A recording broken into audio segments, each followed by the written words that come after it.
এই চলার পথে কত মনের সাথে কত সুখের স্মৃতি যে মাখা। Hello everyone, good morning. তোমরা কেমন আছো? আশা করছি সকলেই ভালো আছো। আমিও খুব ভালো আছি। তোমরা দেখো, আজকে এই ঘুরতে এসে আমার বাবুটা কি আনন্দ করছে, খুব সুন্দর মজা করছে।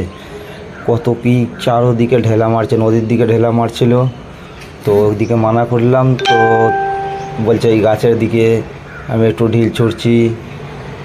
অনেক দিন পরে একটু ঘুরতে নিয়ে এলাম, তো খুব আনন্দ করছে। আর আমাকে বলছে চলো চলো নদীর ধারে যাব। আমি যে না বাবা, প্রচুর জল, বা নদীতে এত জল হিসেবে বেড়েছে বলার মতো নয়। তোমরা নদীটা দেখতে পাচ্ছো, এই যে জায়গাটায় এসছি, খুব সুন্দর একটা জায়গা।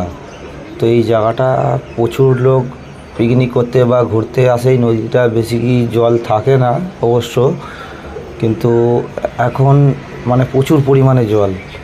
এই জলটা তোমরা দেখো কী হিসেবে জল। আমার বাবুটা ঢেলা ছুটছে, বলছে যে আমি একটু ইয়ে করবো। আমি না, কাছে যেতে হবে না, এত জল, বাপরে বাপ, প্রচুর জল পরিমাণে। মানে এত স্রোত দিচ্ছে নদীটা, দেখলেই ভয় লাগবে। তো বেশি কেউ এখানে এখন লোক নাই, কোনো লোকজন সেরকম নেই, কিন্তু তবুও আমরা গিয়েছিলাম একটু ঠাকুরের ফুলমালা বা আরও অনেক কিছু ফেলতে। তো আমার বাবুটা খুব এই ঢিলা করাচ্ছে, ঢিলগুলো কুড়াচ্ছে আর ছুঁড়ছে। আমি মানা করছি, বলছে আমার মজা আসছে প্রচুর। খুব আনন্দ করছিল কালকে সানডেতে এটা ঘুরতে গিয়েছিলাম। তো দেখো, খুব একটা সুন্দর জায়গা।